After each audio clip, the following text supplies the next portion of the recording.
Hola, qué bueno que nos acompañan. Hoy vamos a meternos bastante a fondo en un tema financiero que es clave, cómo medimos el riesgo, sobre todo cuando las cosas se pueden poner feas. Así es. Vamos a usar como guía una presentación súper interesante del doctor Ambrosio Ramírez, de un congreso reciente de matemáticas. La idea es comparar dos enfoques importantes usando simulación Monte Carlo. Exacto. El objetivo es desglosar bien las diferencias entre el modelo, digamos, más clásico, que supone que la volatilidad del mercado es constante, El movimiento geométrico browniano, ese. ese mero, y compararlo con otro más sofisticado, el modelo de Heston, donde la volatilidad misma, pues, sube y baja, es estocástica. Queremos ver cuál nos da una imagen más realista de los riesgos, sobre todo los extremos. Claro, porque si algo hemos aprendido, quizá a la mala con las crisis, es que asumir estabilidad porque sí, pues puede ser peligroso, ¿no? Totalmente. Los modelos más simples a veces se quedan cortos. La realidad financiera, fíjate, es que la volatilidad no es un número fijo en piedra. Cambia. A veces, de forma muy drástica. Y eso se ve en los datos, ¿no? Sí, claro. Los rendimientos reales de los activos no suelen seguir esa curva normal perfecta del libro de texto. Muestran asimetría, o sea, no son simétricos, y tienen lo que llamamos colas pesadas. Colas pesadas. ¿Eso significa que los eventos muy malos son más comunes de lo que pensaríamos? Justo eso. Que las pérdidas extremas, o ganancias también, pero sobre todo las pérdidas, son más probables de lo que un modelo con supuestos muy simplificados te diría. Por eso necesitamos herramientas que puedan capturar esa posibilidad. De ahí es donde entra la simulación Monte Carlo, ¿cierto? Como una herramienta para explorar todos esos futuros posibles. Exactamente. Es una técnica, bueno, un conjunto de técnicas estadísticas que usan muestreo aleatorio masivo. Es como generar miles o millones de escenarios simulados basados en las reglas de un modelo para ver qué puede pasar. Como tiran un dado virtual millones de veces para entender bien las probabilidades. Ándale, algo así. Se basa en principios estadísticos fuertes, como la ley de los grandes números. Y bueno, para aplicarlo, necesitas generar números aleatorios que sigan ciertas distribuciones. Por ejemplo, el método Box-Muller que se mencionó es una forma de generar números con distribución normal, que son fundamentales en finanzas. Mencionaban también que antes esto era cosa de supercomputadoras, pero ahora, Ahora es mucho más accesible, sí, aunque, ojo, como decía la fuente, saber programar se ha vuelto esencial. sí, mencionaba Python específicamente por la demanda laboral. Totalmente de acuerdo. Es una habilidad clave hoy en día en finanzas cuantitativas. Pero bueno, volviendo al riesgo. Hay varios tipos, ¿no? Crédito, liquidez, operacional. Cierto. Pero hoy nos centramos en el de mercado, ¿verdad? Sí, el riesgo de mercado, que es básicamente la posibilidad de perder lana por cambios en los factores que mueven los mercados día a día. Tasas de interés, tipos de cambio, precios de acciones, materias primas, todo eso. Y para medir este riesgo, la métrica más famosa, yo creo, es el VAR, el valor en riesgo. ¿Qué nos dice exactamente? El VAR, o Value at Risk, intenta responder una pregunta muy concreta. ¿Cuál es la máxima pérdida que yo esperaría no superar en un horizonte de tiempo definido, digamos un día, y con un nivel de confianza alto, por ejemplo 99%, bajo condiciones normales de mercado? Ok, o sea, es como un umbral de pérdida máxima probable. Es un umbral, ¿sí? Te dice, mira, en 99 de cada 100 días, si las cosas siguen más o menos como siempre, no deberías perder más de esta cantidad X. Suena útil. Y sé que los bancos y reguladores lo usan muchísimo para calcular cuánto capital necesitan tener guardado, por ejemplo. Se usa un montón, sí, para reportes, para control interno, para gestión activa. Pero, como bien intuyes, tiene una limitación importante. ¿Cuál sería? Te dice hasta dónde no esperas perder con cierta confianza. Pero, ¿y si sí pierdes más? ¿Qué pasa en ese 1% de los peores días? El VAR no te dice nada sobre qué tan grande puede ser la pérdida una vez que cruzaste esa línea. Ah, claro. Te dice hasta aquí, pero no qué tan feo se pone si pasas de aquí. Precisamente. Y para eso, para entender la magnitud del desastre cuando sí ocurre, necesitamos otra medida. Ahí entra el CVAR. CVAR, valor en riesgo condicional. O también le llaman... Expected Shortfall, o déficit esperado. Es lo mismo. Ok, ¿y qué información extra nos da el CVAR? El CVAR responde a la pregunta, ok, ya que estamos en ese 1% o el porcentaje que sea, de los peores escenarios donde sí superé mi umbral de VAR, ¿cuál fue mi pérdida promedio en esos escenarios? O sea, no solo la probabilidad de que algo malo pase, sino cuánto duele en promedio cuando ya pasó. Exactamente. Te da una medida de la severidad esperada del golpe en la cola de la distribución más allá del VAR. Entiendo. Suena como información mucho más completa para gestionar el riesgo real. ¿Y lo es? De hecho, matemáticamente, el CVAR tiene propiedades que se consideran mejores que las del VAR. Se dice que es una medida de riesgo coherente. Coherente. ¿Qué significa eso en este contexto? Bueno, una propiedad clave es la subaditividad. Suena técnico, pero la idea es intuitiva y súper importante en finanzas. Dice que el riesgo de un portafolio diversificado no debería ser mayor que la suma de los riesgos de cada componente por separado. Claro, la diversificación debería reducir el riesgo, no aumentarlo. Exacto, esa es la base de la teoría de portafolios de Markowitz. Pues fíjate que el VAR, bajo ciertas condiciones, puede violar esta propiedad. Te puede decir que juntar dos cosas es más riesgoso que tenerlas separadas, lo cual va contra la intuición. El CVAR, en cambio, siempre cumple la subaditividad. Vaya, eso sí es una diferencia importante. Por eso muchos lo consideran superior entonces. Sí, por eso y porque te da información sobre la magnitud de las pérdidas extremas. Es una medida más robusta, digamos. Ok, entonces ya tenemos las dos medidas clave. VAR como umbral, CVAR como la pérdida promedio en la cola. Y vamos a usar Monte Carlo para estimarlas con dos modelos. Empecemos con el clásico, el MGB. Perfecto. El movimiento geométrico browniano, o MGB, es como el abuelito de los modelos de precios de activos. Es la base de la famosa fórmula de Black-Scholes para valorar opciones, por ejemplo. ¿Y su característica principal es? Su gran supuesto, que el precio de un activo sigue una trayectoria que tiene una tendencia promedio, la deriva, y una volatilidad, sigma, que son constantes a lo largo del tiempo. Se describe con una ecuación diferencial estocástica, ¿no? Que tiene una parte que empuja el precio hacia arriba o abajo, la deriva, y otra parte aleatoria, como un ruido, que depende de esa volatilidad constante. Correcto. Esa parte aleatoria es un proceso de Wiener o movimiento browniano estándar escalado por la volatilidad sigma. La solución a esa ecuación te da la fórmula para el precio del activo en el futuro. Y para simularlo con Monte Carlo, ¿qué hacemos? Pues básicamente discretizas el tiempo en pequeños pasos. En cada paso generas un número aleatorio z de una distribución normal estándar. Lo multiplicas por la volatilidad y ajustas por la deriva y el tiempo y calculas el siguiente precio basándote en el anterior. Repites esto miles de veces para obtener miles de trayectorias posibles del precio. Y de todas esas trayectorias simuladas, calculas los rendimientos y con la distribución de esos rendimientos, estimas el VAR y el CVAR. Justo así, calculas el percentil adecuado para el VAR y el promedio de las pérdidas que superan ese percentil para el CVAR. Suena relativamente directo, pero ya dijimos que el supuesto de volatilidad constante es problemático. ¿Qué evidencia fuerte hay de que la volatilidad no es constante?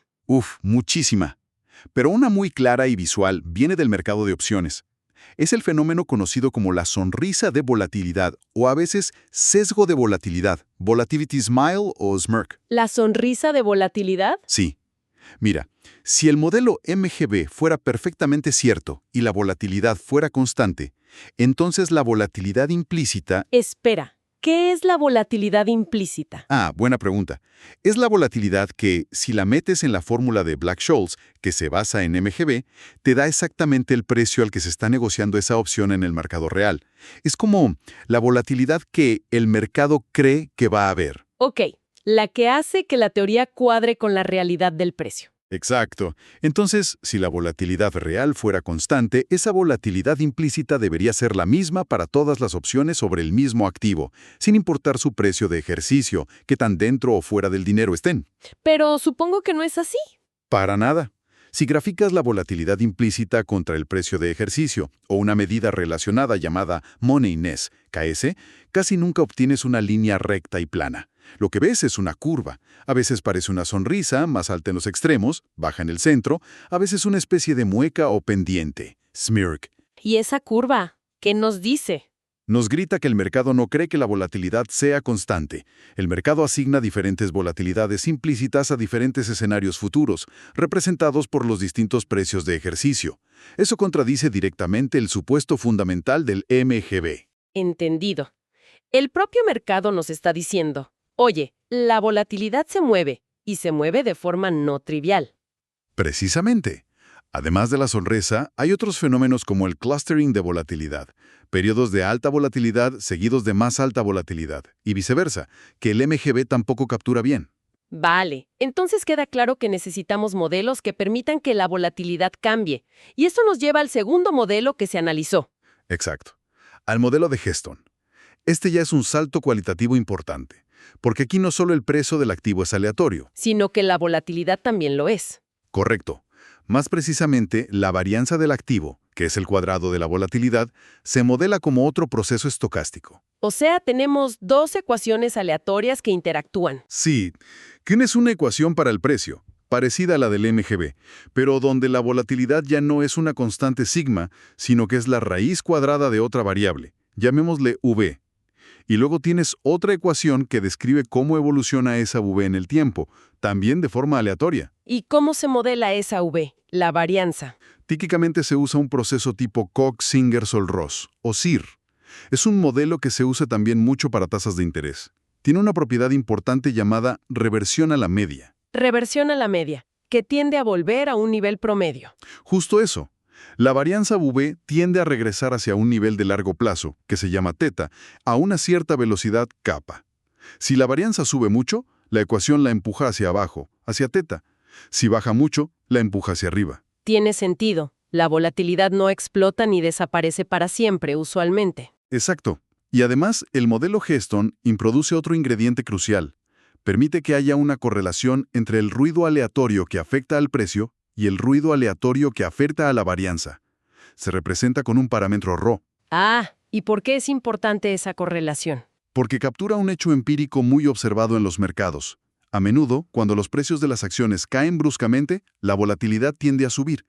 Eso implica una correlación negativa entre los cambios en el precio y los cambios en la volatilidad. Heston puede modelar eso si ρ es negativo. Vaya, eso sí suena mucho más realista que asumir independencia o volatilidad fija.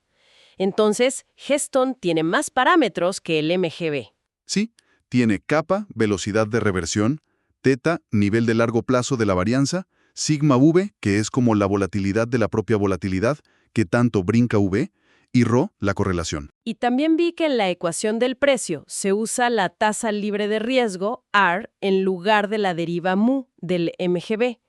¿Por qué ese cambio? Eso es por consistencia con la teoría de valoración de derivados bajo ausencia de arbitraje. Es el mismo cambio que se hace para derivar Black-Scholes. Se trabaja bajo una medida de probabilidad neutral al riesgo. Es un detalle técnico, pero teóricamente sólido. Ok. Ahora, simular Heston con Monte Carlo debe ser más complicado, ¿no? Tienes dos ecuaciones acopladas y aleatorias. Sí, es un poco más talacha. Tienes que discretizar ambas ecuaciones. Y necesitas generar pares de números aleatorios normales, Z1 y Z2, que estén correlacionados con esa ρ que definiste. ¿Y cómo generas números correlacionados? Una forma estándar es usar la descomposición de Cholesky de la matriz de correlación. Generas dos normales independientes y luego las transformas para que tengan la correlación deseada. Vale. Y luego, paso a paso, simulas S y B usando esos números aleatorios correlacionados. Exacto. Hay un detallito técnico con la ecuación de B. Como la volatilidad del precio es la raíz cuadrada de B, necesitas asegurarte de que B no se vuelva negativa en la simulación, porque la raíz de un negativo no está definida en los reales. ¿Y cómo se maneja eso? Hay varias técnicas. La presentación mencionó que usaron un método simple de truncamiento. Si en algún paso la simulación de B da un valor menor que 0, simplemente lo pones en 0 y sigues. Hay métodos más sofisticados, pero este es común por su simplicidad. Entendido. Entonces, simulas miles de trayectorias para S y B juntas. Calculas los rendimientos de S y estimas VaR y CVaR de la misma forma que antes. Correcto. El punto es que la distribución de rendimientos que obtienes con Geston ya incorpora esa dinámica cambiante y correlacionada de la volatilidad. Perfecto. Llegamos al momento clave, la comparación. ¿Cómo enfrentamos al MGB, volatilidad fija, contra Geston, volatilidad cambiante, para que sea una pelea justa? Porque tienen parámetros distintos. Muy buena pregunta. Para que una comparación tenga sentido, sobre todo en un ejercicio como el de la presentación, necesitas ponerlos en una base comparable. La estrategia que usaron fue bastante directa. Fijaron la sigma constante del MGB para que fuera igual a la raíz cuadrada del valor inicial de la varianza en el modelo Geston. O sea, sigma igual a raíz de V0. Podrían haber hecho otra cosa, quizá igualar sigma a la raíz del promedio de largo plazo de la varianza de Geston. Sí, podrían haber usado raíz de teta, por ejemplo. Es otra opción. La elección afecta un poco los resultados, claro, pero la idea es buscar un punto de partida común. Pero aquí es donde entra una advertencia muy importante que hizo el ponente, y que creo que vale la pena recalcar. Fundamental, Sil. Hay que tener muy claro que esto es un ejercicio académico o ilustrativo. En la práctica real, si trabajas en un banco o un fondo, no vas a poner parámetros así nada más. ¿Qué harías entonces? Lo que harías es calibrar ambos modelos a los datos actuales del mercado. O sea, encontrarías los parámetros de MGD y los parámetros de Geston que mejor se ajusten a los precios de las opciones que ves hoy en el mercado, o a la historia reciente de los rendimientos. ¿Y al calibrarlos, los parámetros serían distintos? Muy probablemente sí. La calibración te daría el set de parámetros correcto para cada modelo según el mercado actual, y entonces sí podrías comparar sus predicciones de riesgo de manera más robusta. Pero para entender las diferencias inherentes a la estructura de los modelos, la comparación con parámetros igualados como se hizo es útil. Entendido. Es una comparación para ilustrar el efecto de modelar la volatilidad como estocástica versus constante, bajo una condición controlada. Entonces, bajo esa condición de sigma igual a raíz de B0, ¿qué se observó al comparar las curvas de VaR y CVaR? El resultado principal, el más llamativo, fue en las curvas de CVaR. La curva de CVaR generada por el modelo Geston quedó consistentemente por encima de la curva de CVaR del MGB, especialmente para niveles de confianza altos, o sea, en la cola más extrema. ¿Y eso qué significa en cristiano? Si la curva de CVaR de Geston está más arriba. Significa que el modelo Geston predice que, en promedio, las pérdidas en los peores escenarios, lo que mide el CVaR, serán mayores que las que predice el modelo MGB con su volatilidad fija. O sea, Geston es más pesimista sobre las pérdidas extremas. ¿Podríamos decir que es más prudente? O quizá captura mejor el riesgo de cola. Al permitir que la volatilidad aumente justo cuando las cosas van mal, por esa correlación negativa que mencionamos, Geston anticipa golpes promedio más duros en los días realmente malos. Eso suena súper relevante para la regulación, ¿no? Que pide calcular estas cosas. Definitivamente. La regulación moderna, como Basilea a nivel internacional y aquí en México la Circular Única de Bancos, ya no solo pide el VaR, típicamente al 99%, sino que también exige calcular el CVaR, a menudo al 97.5%. ¿Y para qué usan esos números los bancos y los reguladores? Pues esos cálculos influyen directamente en la determinación de los requisitos de capital. Es decir, cuánto dinero tiene que tener reservado un banco para poder absorber pérdidas inesperadas. Aquí en México eso se refleja en el índice de capitalización, el famoso ICAP. Entonces, usar un modelo como Geston, que parece capturar mejor el riesgo de cola, ¿podría llevar a exigir más capital? Podría llevar a estimaciones de riesgo más altas y, por lo tanto, a requisitos de capital más conservadores o prudentes. Sí, es como tener una foto mensual del riesgo, y Geston daría una foto potencialmente más preocupante en los extremos. Y esto no es solo teoría académica. La presentación del Dr. Ramírez incluyó una anécdota personal muy fuerte sobre la crisis de 2008, ¿verdad? Sí, fue muy revelador. Contó su experiencia trabajando en la mesa de dinero de un banco durante esa época. Imagínate. Dijo que los modelos de riesgo que usaban, basados en supuestos más simples, simplemente tronaron. Tronaron. O sea, fallaron estrepitosamente. Tal cual. Las pérdidas reales que estaban viendo día tras día superaban por mucho el VaR que los modelos habían calculado. Hubo excesos de VaR diarios, uno tras otro. Mencionó específicamente el tipo de cambio peso-dólar, que se fue de 12 a 16 pesos o más, rapidísimo. Un movimiento brutal que los modelos no anticiparon en esa magnitud. ¡Qué estrés! ¿Y en el día a día qué hacían? ¿Cómo reaccionaban? Pues contó que era una comunicación constante con la alta dirección, explicando por qué los modelos estaban fallando, qué estaba pasando en el mercado, y sobre todo, tomando acciones rápidas para reducir la exposición al riesgo, vendiendo activos más riesgosos, moviéndose a posiciones más conservadoras. Fue una lección en vivo y a todo color sobre los límites de los modelos matemáticos frente a la realidad salvaje del mercado. Y eso me lleva a otro punto que también se tocó y me pareció crucial, que no todo es el modelo matemático en sí. Para nada. Fue un mensaje muy claro. No puedes ser un buen cuante o gestor de riesgos si solo sabes de matemáticas y programación, pero no entiendes nada de economía. Tienes que entender el contexto. Exacto. Tienes que estar al pendiente de los indicadores económicos clave. Cómo va el tipo de cambio, la inflación, qué está haciendo el Banco de México con las tasas de interés, como la TIE. Entender cómo una subida de tasas de Banxico eventualmente le pega al costo anual total, al CAT, de las tarjetas de crédito de la gente. Y también se habló de nuevos riesgos, ¿no? Como las fintech. Sí, se mencionó que hay que echarle un ojo, porque algunas de estas nuevas empresas financieras, las fintech, pueden ofrecer rendimientos muy altos para atraer clientes, pero a veces lo hacen tomando mucho riesgo, con mucho apalancamiento, y eso las hace vulnerables si las condiciones económicas cambian de repente. El mensaje general entonces es, necesitas la herramienta matemática, pero también la comprensión económica y el juicio crítico. Totalmente.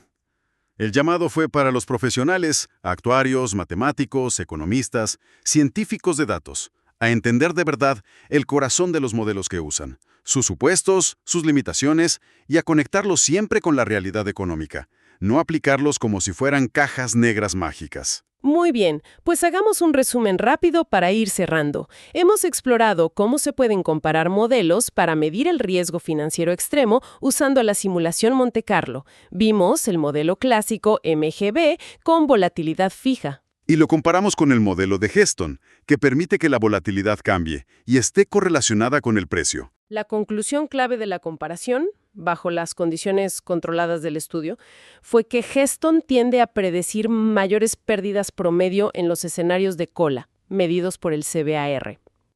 Lo que sugiere que captura mejor el riesgo extremo, ¿sí? Y reafirmamos la importancia del CBAR como medida, porque nos da información sobre la severidad de las pérdidas más allá del umbral del VaR, algo que el VaR solito no hace. Pero, y este es un pero gigante que hay que recordar siempre. Que ningún modelo es perfecto. Todos, absolutamente todos, son simplificaciones. Heston es un avance sobre MGB para capturar ciertas dinámicas reales como la volatilidad estocástica y la sonrisa de volatilidad, pero también tiene sus propios supuestos y limitaciones. Entonces, ¿qué es lo crucial al final del día? ¿Usar una metodología sólida? Sí. Calibrar los modelos con datos reales siempre que sea posible. Pero sobre todo, entender profundamente qué estamos asumiendo cuando usamos un modelo y ser conscientes de sus puntos ciegos. La herramienta es poderosa, pero el juicio humano sigue siendo indispensable. Y eso nos deja pensando en esa anécdota de 2008 donde incluso los modelos vigentes fueron superados, con una reflexión final, quizá un poco inquietante. Si eventos así pueden desbordar nuestras herramientas, incluso las más sofisticadas, ¿qué tipo de riesgos profundos, a lo mejor sistémicos, o factores que ni siquiera sabemos bien cómo cuantificar, todavía no estamos incorporando adecuadamente en nuestros marcos? Esa es la pregunta del millón, ¿no? La que mantiene despiertos a muchos reguladores y gestores de riesgo por la noche. Exacto. ¿Qué necesitará incluir la próxima generación de modelos financieros para que estemos, si no inmunes, al menos mejor preparados para la próxima gran sorpresa, venga de donde venga? Una pregunta para seguir masticando. Muchísimas gracias por esta charla tan clara. Al contrario, gracias a ti. Un placer. Y gracias a quienes nos escucharon. Hasta la próxima.